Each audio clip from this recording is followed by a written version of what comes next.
Hello, everyone. Welcome back to the LDM After Dark podcast.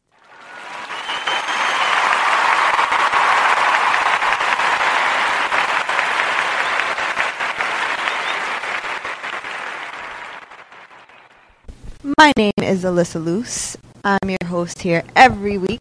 We bring you amazing topics to help you dive into your limiting beliefs, think differently.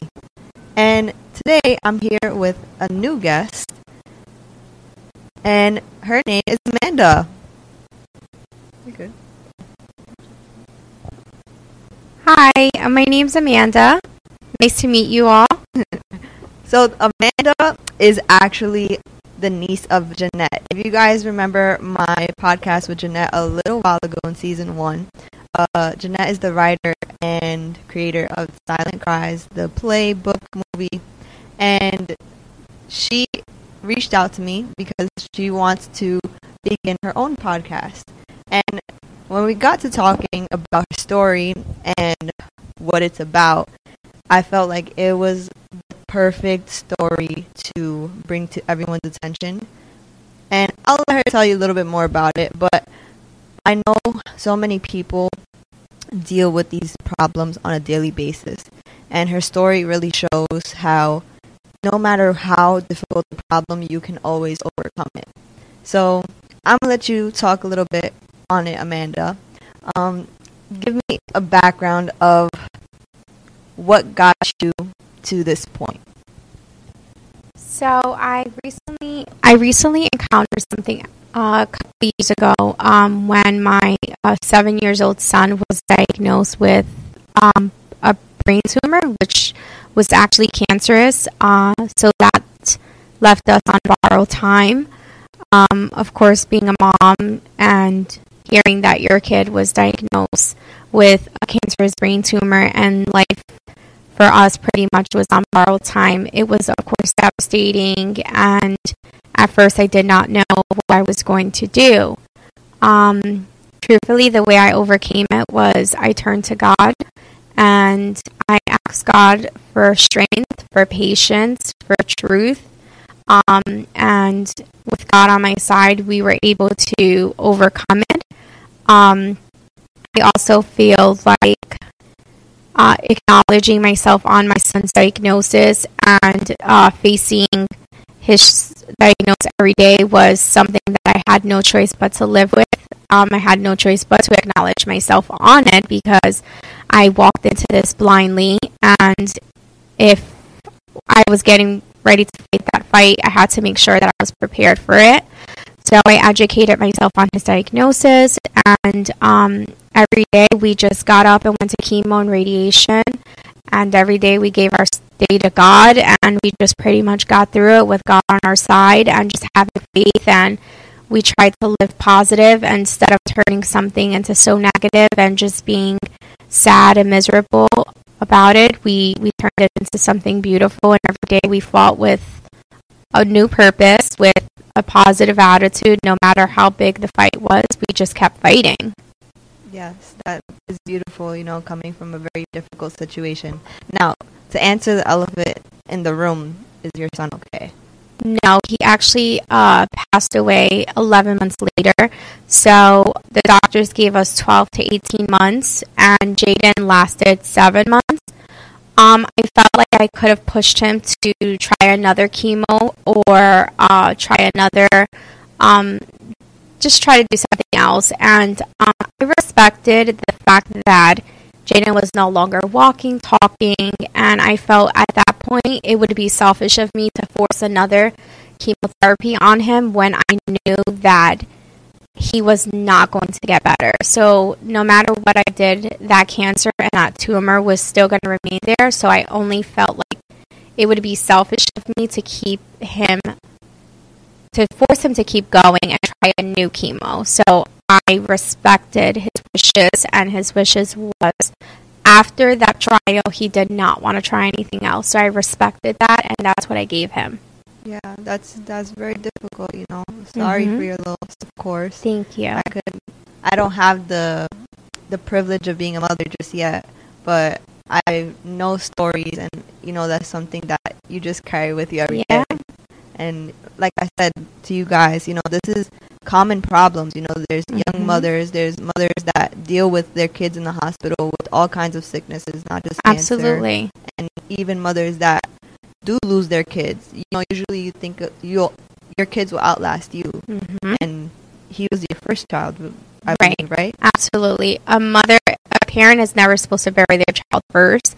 It's the other way around, and he was my first child. I think this one really stung so bad was because I became a mom at a very young age. I was 17 years old. I was in high school. I was finishing high school when I became pregnant. And my family pretty much told me, like, you're going to give this baby to us. You're not going to be able to handle it. And I wanted to prove them wrong. And I said, if I brought this baby into this world, I'm going to do everything I can to raise him. And I did. And so I think that when Jaden was diagnosed, it really stings because I'm like, wow, I gave up my life and I didn't run from being a mom. Like, I went full force in not knowing I was a baby, raising a baby. So I think when Jaden was really diagnosed, my world felt like, wow, all of this hard work and my struggles and sleepless nights, like, it's coming to an end because of such a nasty diagnosis. But the way that I handled it and that I looked at it was I thank God for those 7 years, because without those 7 years I would have never became the woman, the mother that I am. So instead of looking at it in such a negative way, I gave it a positive outlook, and I said, you know what, thank you, Jesus, for giving me 7 years, because you didn't have to give me anything. Yeah. So I thank you, God, for giving me 7 years, because who am I for you to give me 7 years to be this boy's mom? So the fact that you gave me 7 years, I thank you. I never wanted to say, oh, God, it's your fault, or why did you do this? Or there's people out there with that are worse and, that do harmful things to people, and my son is innocent. Why him? It was just a question that I've always wanted to know, but I could never ask because I don't know. I trust that everything happens for a reason. So that's right. It's to bring you here today to talk to our people, to show them that at the end of the day, you'll come a better person out of it. Right. No matter what the hardship is. Because when you do find, belief in yourself, belief in your power, and that help from up above, you can make miracles happen, Right. And so I usually say, like, I'm not too religious, right? But I do have a relationship, right? It's not a religion thing, it's a relationship thing, right? And that's perfect. That's all you need. Yeah. I feel like a lot of people don't understand that, though. Like, did you always have that relationship, or did your son getting cancer and all that start the relationship? Yes, that's such a good question, because yes, I grew up Catholic, but I never really went to church. I went to church like Palm Sunday, Easter, like occasionally communion, confirmation. When people got married, I would go to church. So I was never really, I was Catholic, but I wasn't really stuck in the religion. And then my husband is Christian. So when I got with my husband, him and I had that little argument, like, I'm never going to be a Christian or a Catholic. Like, just leave me alone. I have a relationship with God. Like, that's all I need. And when my son got sick, I felt like empty, and I felt that my world was falling apart. And I'm like, there has to be someone or something that's going to take this pain away, or someone that's going to help me cope with this. Like, okay, I'm ready to take on this challenge, and I'm ready to fight this fight, but I'm like, I can't do this alone. Like, I need an army with me. And I met my husband's aunt was a pastor, and she's like, you need to turn to God. And I'll be truthful, like, when she first said that to me, I looked at her and I was like, turn to God? What? Like, look what I'm going through. Like, turn to God? Like, no. Okay, no. And then she said, no, you really have to turn to God. You have to give it to God, Amanda. And I'm like, okay, this lady wants me to give it to God, and I'm really, like, hurting right now. And can someone explain why I'm going through this? So I turned to God. I finally, I received, Jesus Christ as my Lord and Savior. And I started practicing Christianity. And my son was like, Mom, I feel better. And I'm like, okay, maybe he's like just saying that, Yeah. And he's like, no, Mom, I really feel better.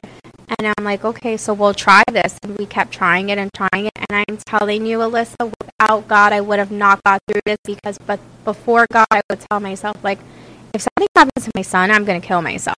Wow. And my parents and my aunt, they would be like, oh my God, she's scaring us. I'm like, I will literally kill myself. I'm like, I have nothing to live for. Yeah. Just him. And I was selfish because I did have another kid at that time. I had another son. So my son was 4 at that time, and then Jaden was 7. So they were like, you have another kid to live for. You have a husband. Like, what are you saying? And I'm like, my husband can take care of my son. But truthfully, like, that was not fair to him. Yeah. So then when I started serving God, that's when my whole outlook changed. And I was like, no, my son needs me.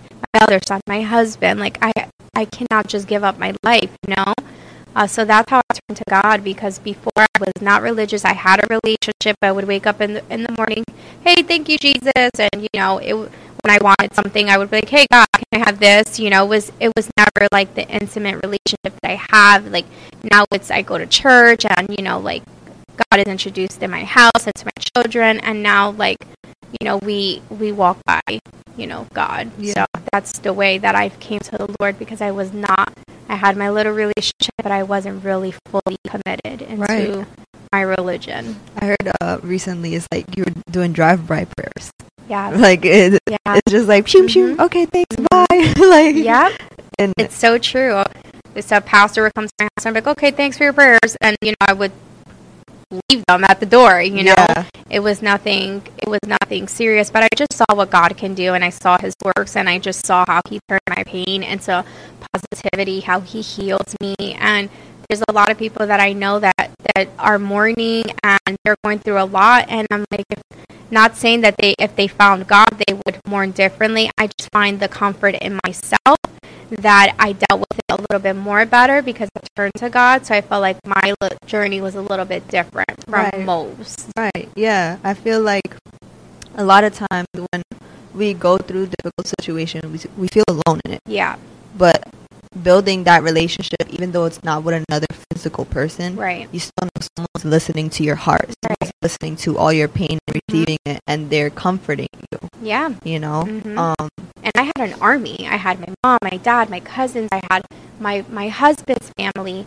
I had so many people. So at the end of it, I had like 50 people. Yeah. And having those 50 people on my side, I still felt lonely. I still felt like I was missing something. And I'm like, I do have to turn to God. Like, yes, I have this army here, and they're here to help me wipe my tears. And I'm like, but I physically need help with this pain. I need to be prepared for that day that God does tell me, like, your son is coming home. Like, I need to be physically ready. And though we're never physically ready, but I needed that strength. And I don't think I could have done it with just my family and my husband's family, Of course not, Like, even with famous people, right? Like, they get adored by so many people. Right. They, have so many fans.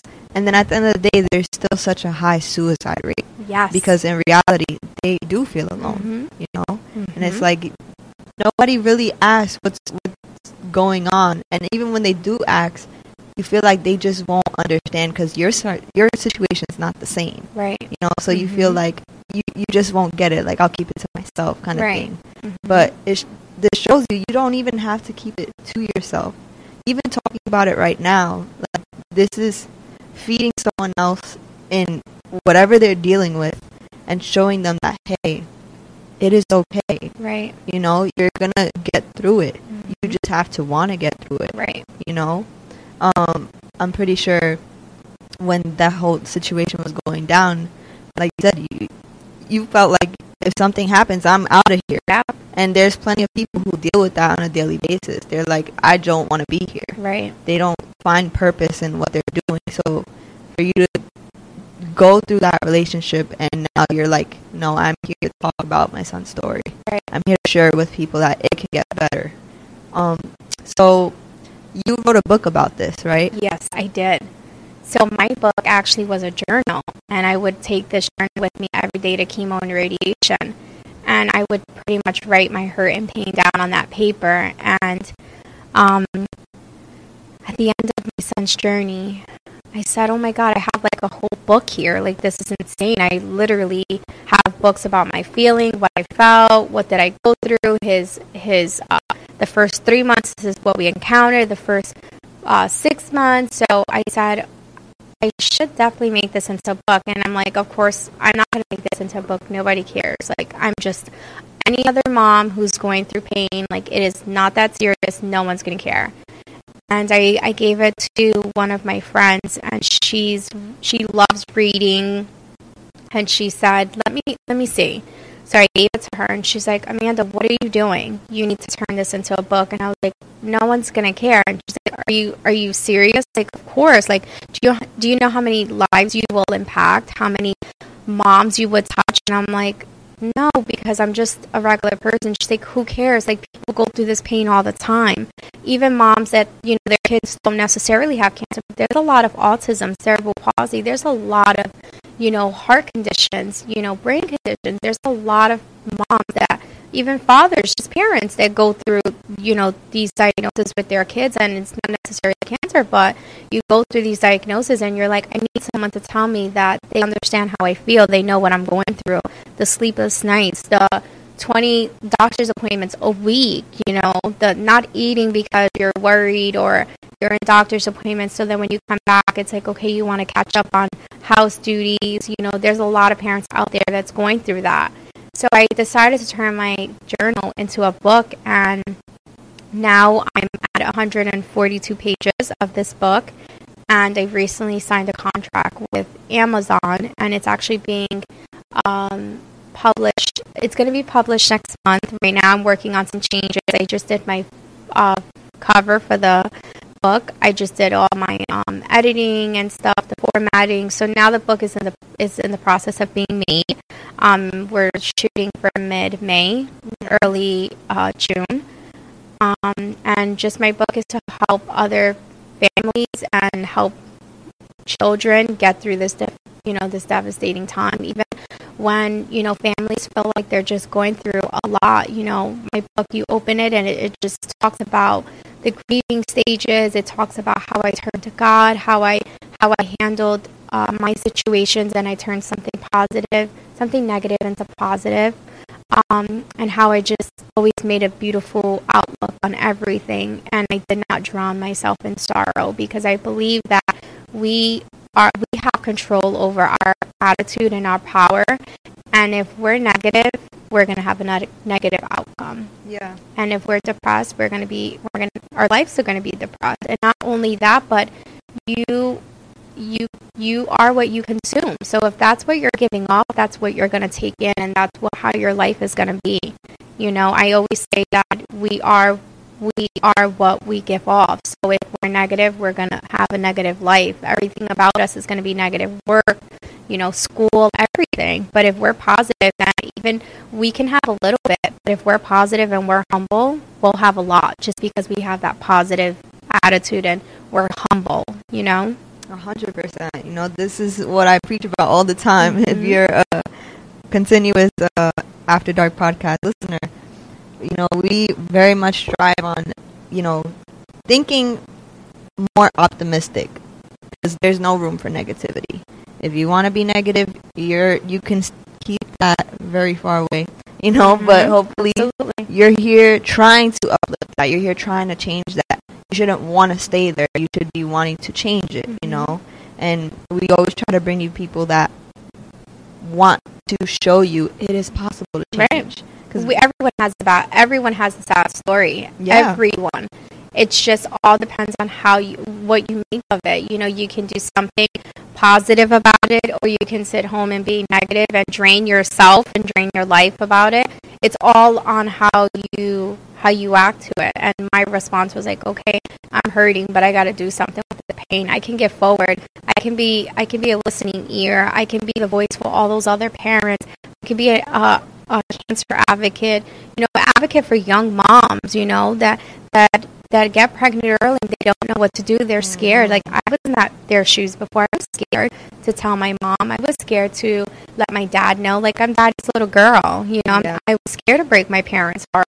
Like, there's parents out there, there's young moms too that really need a lot more support, and I don't feel like they get it because they're easily being judged for becoming a young mom. Yep. And then it's like nobody's sitting here explaining anything. They simply needed help, and just by their actions you can see that they needed help. They didn't know better, you know. Absolutely. Like, I don't know if you mind going into that, but how did you, like, find out? Like, you know, what did you feel? So, I was 17. I had just turned 17, and of course, like I said, I was a baby. I actually started to feel weird. I felt tired. I felt hungry. I noticed that that my menstrual didn't come, and my mom was like on top of the game. Like, my mom was like, every month she's like, Amanda, and I'm like, yeah, every month. So I hid it until I was 5 months. I hid it from my parents. And one day my mom told me, she's like, you look different. You're sleeping. And she's like, and I have not seen you get your menstrual. I'm like, Mom, yes, I did. I'm just older now. So, like, I do stuff on my, like, that's my privacy. Like, you know, I would get defensive. And she said, Amanda, stand up straight. And I said, Mom, there's nothing wrong with me. And she said, stand up straight. When I stand up straight, I was very thin, so you can see the bump. And she said, you're pregnant. And I'm like, no. My dad cried for like 3 days straight. Yeah. He cried for like 3 days straight. He's like, how dare you do this? And I'm like, I'm so sorry, but I did not want to get an abortion. I'm like, I'm sorry, I did not want to get an abortion. I'm like, I know I'm young, I promise. And my parents like, you're gonna give this baby to us. You're not gonna be able to handle it. And I'm like, no, I will. Of course, they thought I was just all, you know, talk. And when my baby came, I'm like, this is my world, and I will take over his life and do everything that I have to do with him. And I did. Yeah. But I was so scared. I'm like, I'm a baby. How do I tell my parents this? I'm in high school. Yeah. And one thing I did want to mention is that going to school pregnant was very challenging. That's a whole other topic, for sure. Yes. And I won't lie, I faced embarrassment. I was very embarrassed because I said, oh my God, what are these teachers going to think of my parents? What are they going to think of me? You know, they're going to think that, you know, my parents don't have control over me. And I was very embarrassed. So I hid it for about 7 months. I hid it until my belly was, you know, you could not hide it anymore. And then at the end, you know, all the teachers started asking me, and I finally came forward with it. But I was very embarrassed. Yeah. Extremely. You know, and that's it's unfortunate, but obviously it's the past. But it is unfortunate for other girls who are in the same predicament, right. You know, because at the end of the day, the only reason it feels embarrassing is because when you're young like that, nobody talks to you about sex, right. In reality. They tell you about, oh, you know, this is your organs, this is, you know, what happens, but nobody is honest about, like, the intimate reality. Right. And then when we're in school with all our peers, everyone knows, oh, she did the thing. Right. They don't even know what the thing is. Right. Exactly. You know? Yeah. Exactly. So I'm a very big advocate for being honest with your kids. Like, as soon as they start showing puberty changes, you need to tell them, hey, this will happen. This is possible. Like, you know, when you lay down with a man or a woman, like, this can happen. Right. You know, and I don't know if you mind, but did you have those conversations with your parents or no? Yes and no. My mom and my dad were very strict. Mm-hmm. So I went to my Aunt Jeanette for all of that, and she was always like my secret. Like, she always kept my secrets, but she always, you know, was like, okay, if you're going to do this, you know, these are the consequences, Amanda. She was always, you know, on my side, but also letting me know, like, this may happen, you know. So she was the first person I went and I told that I was pregnant, because I feel like your kids are always going to be scared to tell you the truth. Right. They don't want So the image of change. No matter how close you are with your mom and dad, you're always going to be scared to tell them the truth. My biggest thing was breaking their hearts because I was their little girl. So I said, I cannot do that to them. I'm their little girl. And I said, but one person who holds my secrets and is there for me is my aunt. And I feel like every person should have that in their family, where they have one person aside of their parents that they can tell their secrets to, and, you know, it's going to fully back them up 100%, good or bad. I agree. And I have that, so I'm blessed to have that. Yeah, and, you know, even for those kids who don't have big families, right, it's important to find it in school and after school. Like, you just need someone who is of a higher age, that has more experience, that can be honest with you. Right. You know, and not take advantage of you, and not, you know, take your vulnerability for granted, right? Like, right. Spread your secrets with your parents because they feel like, oh no, like, how dare you tell me? Like, that's messed up, you know? Right. At the end of the day, you're breaking that child's, like, confidentiality with you. And I'm glad that we're talking about this too, because it just reminds parents too to not be so hard on their kids. Absolutely. Because they're human just like the parents, right? And parents sometimes, they do have this idea of, my kid is the perfect kid. Right. Like, I used to work in after school a lot, so I would have those few kids, when they misbehave and you tell the parents, they'd be like, oh, not my son. Yeah. Like, there's always those parents, and it's like, woman, when your kid is with you, yes, it could be a perfect angel, but you don't know how your kid really feels. Right. You know? Right. It's important to have those conversations with your kids on a daily basis. Right. And just showing them it's okay to be human, it's okay to have feelings, it's okay. Yes. Not judging them for it, Right. not making them think they're a bad person, not making them think that they're worthless, you know, always uplifting your kid. Absolutely. So speaking of kids, right, like, how was it explaining to your son, like, think about, like, a 7-year-old, right, for people who either don't have kids or their kids are not at that age yet. Around 7, you know, that's like the first grade, second grade, right? So they obviously know how to talk already, they know how to walk, but they're probably just learning how to read big words, they're just learning how to count. They're still very much imaginative. Right. So, like, how was that conversation? It was very difficult. So we were just talking about honest, and one thing I always try to be is completely honest with my children. I want to be honest with them because I want them to be honest with me. So I was very honest with Jaden. He did ask me, why am I feeling like this? What's wrong with me? And I told him, I said, you have a ball in your head.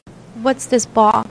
And I said, it's this little ball in your head that makes you sick. And he said, is that why I can't walk anymore? Is that why I can't talk really talk? He was slurring his words. Is that why I can't really lift my hands anymore? And I was very honest with him, and I said yes.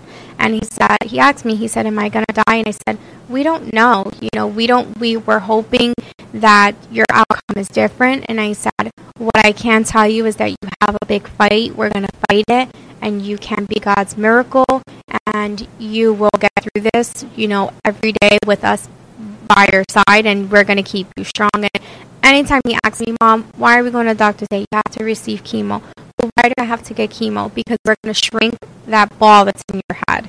Why am I going in that machine, the radiation machine? Because that's going to shrink the ball, and it's going to make the ball little. Okay, so that you don't feel these symptoms. Okay, so I was very honest with him. Why do we have so much doctor's appointments? Because each doctor is different. One's for the ball, one's for the headache, one's to make you talk and walk again, one is to make you, move your legs. And I said, each doctor is different. So I was very honest with him.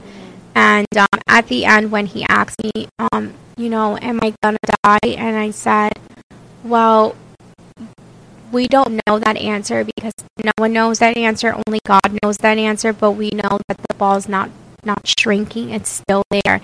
He said, I know it is because I can feel it. And I was honest with him, and I said, oh, it's still there. It's not going away. But we're going to keep fighting. No matter how big that ball is, we are bigger than that ball. And every day, that's just the attitude that I gave him. And I was very honest with him. And I was very honest with my son, Zach. who at that time was 4. I was very honest with him. He would ask me, is Jaden going to get better? And I would say, we're trying to get him better. We're not sure if he's going to get better. I never lied to them and said, no, he's going to be here forever. Yes, he's going to get better. I was always honest because I never wanted them to turn around and say, you lied to me. Yeah, that is definitely difficult because parents try and say, oh, I lied for the better good, but at the end of the day, you're hurting that relationship with your kid. And I felt like Jaden needed truth. It was his body. He was the one going through it. Yeah, I was taking him to chemo radiation. I was hurting. I was going through it with him, but emotionally, physically, he was going through it. So he needed the truth, and I think he deserved the truth with his own little body. He needed the truth, and I gave him that. And I said, I'm going to respect him and give him the truth because he deserves to know what's going on with his own body. Yeah. And I feel like that's a quality in younger parents too. Yeah. Like I feel like they are always just, very blunt with their kids. Like, this is what's up. Like, you need to know because we know we can't deal with it on our own. Right. So we got to let them. And I told him we have to be a team. Yeah. We have to. I would tell him we're going to fight this together, but we have to be a team. We have to do this together. I can't do it without him. He was the one going through it, and he couldn't do it without me. So we have to be on the same page. There could be no secret hidden, no beating around the bush. I had to lay it forward. This is what's going on, and get up. We're going to fight. Yeah. We're going to fight until the end. And that's what I've taught him. I've always taught my kids, and it's so funny because every morning we talk about this. I teach them to never give up. Never give up. I'm like, I don't care how hard it is, you don't give up.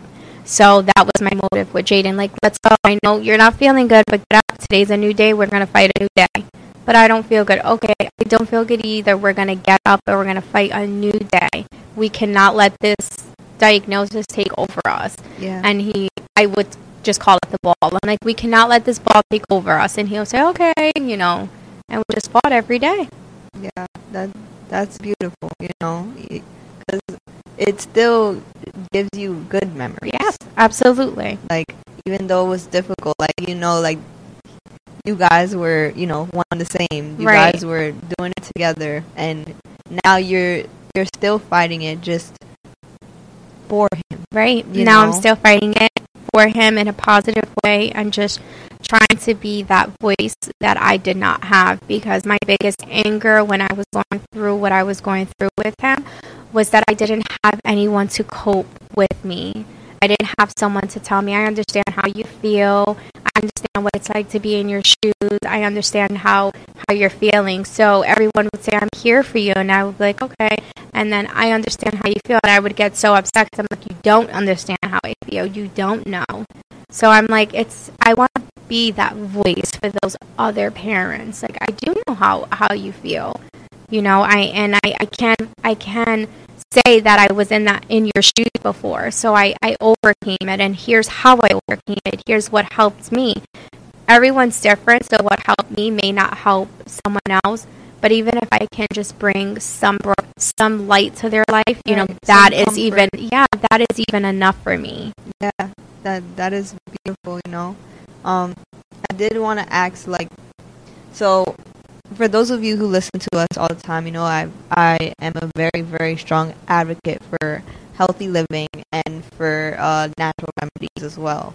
Like, when you were going to all these doctor's appointments, like, how did you feel? Like, even finding out, like, hey, your son has cancer. Because, like, I get mad with this word cancer. It is so broad, but it's so scary at the same time. Right.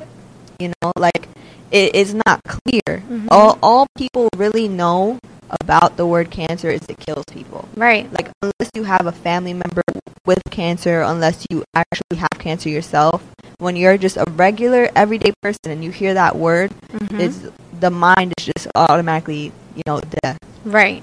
So, like, how did you deal with that? Like, I know you were saying you, like, educated yourself on it, but what really happened, So it was really scary because when you go on Google, WebMD comes up and forget it. Your life expectancy is like 2 weeks, and you see the worst of the worst on WebMD. But I studied my son's diagnosis. So I was actually very prepared because I studied his diagnosis to the T, where with his diagnosis, it's like 9 months, and like the first 2 months you start slurring your words. After the first 2 months you start losing movements in your hands and your feet. So all of the symptoms that he was getting, I would read up on, and then I would read up on the months, and I would, educate myself. I'm like, okay, Jaden's at 5 months. This is what's about to happen when he's at 7 or 8 months. This is what's going to happen. So I was already educated to the point where when those months hit, I already knew what was happening. So I already knew we were on like a timeline. So I was ahead of that timeline because I didn't want to wake up one day and, God forbid, not know what to do when those symptoms happen. So I would study his diagnosis, because going on WebMD and Google, it told me horrible things, and it would scare me even more. So I'm like, no, I'm not going to go on Google. I'm not going to go on WebMD. What I am going to do is I am going to search his diagnosis up. What's the life expectancy? What do you see during these couple of months? What are the symptoms? What do they give? So I even Googled like what trials they had, and I also was very involved with the hospital. So whenever they had the researchers look for new chemo trials, like front and center, like how can I help? How can I acknowledge myself? What can I do to see if Jaden's qualified and if he's a candidate, and that's what I had to do. So on top of trying to process his diagnosis, I was literally educating myself every day. Yeah, I had no time really to sit around and like cry. It was, I had to get into action, and I had to put it into play. I'm like, he can't do it. He's 7. He's fighting for his life, so I had to do it for him. Yeah, that's beautiful, because many people will resort to just feeling helpless, right, and just depending on the doctor to tell everything to them. And I'm a very, very big advocate for educating yourself. So like, I'm beyond glad that was your response. Yeah, you have to. You cannot go in this world unknown. Like, you can't. Like, education and just knowing what you're about to get yourself into. Like, I'm an emotional person, but I'm very thick skinned. I have also very thick skin, so I'm like, okay, what needs to get done? We have to get it done. Like, there's no time for tears. Like, we have to get it done.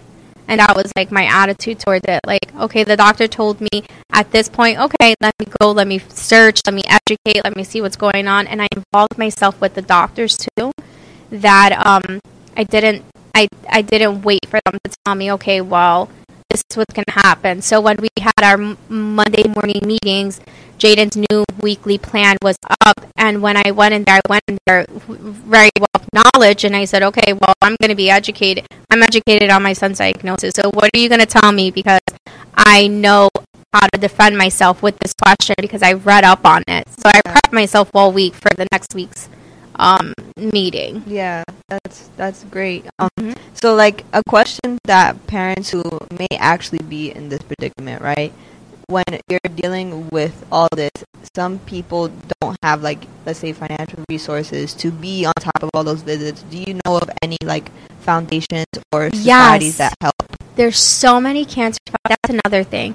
Getting involved with the hospital that your kid is in, whether it's autism, cancer, there's a lot of autistic foundations that would help out, that donate. There's a lot of children's cancer foundations that would help out. So I couldn't work and take care of him, so I turned to the foundations, and there was so many foundations that were able to help us, like the Brain Tumor Cancer Foundation, the Butterfly Program. They were all able to come forward and help out. Kids for Cancer. Like, there's so many foundations that would actually help out and come forward when you can't pay your bills. And that's what I did. I turned to them. I said, okay, I can't work and take care of him, so I need help. Yeah. A lot of people are just like in pain and hurting, that they're like, I don't want to deal with that. And you have to. Right. You have to deal with it. Right. You can't just turn a blind eye. Yeah. You can't just numb. At the end of the day, once the numbing is through, right, once it wears off, is still there. Right. Like you gotta face it regardless. Even, you know, in circumstances where, okay, now you no longer have your child in your life, but you're still numbing through that process, it's still with you because you didn't accept it. Right. You know, and I feel like it's very important for people to know there is help everywhere. You just have to ask. Absolutely. You know, you do. You have to ask for help. You have to ask for help. You have to want it, and you have to put your part in. You can't expect for them to help you and then you don't put your part in. Right. You have to do it. You know, that is so true, because nobody can force you to do it. Right. Nobody. There's a famous saying: you could bring the horse to water, but you can't force him to drink it. Right. Even all these things could be right in front of your face, but if you don't take advantage, it's basically useless. You know, knowledge not put to use is knowledge wasted. Right. So, you know, thank you so much for being here today.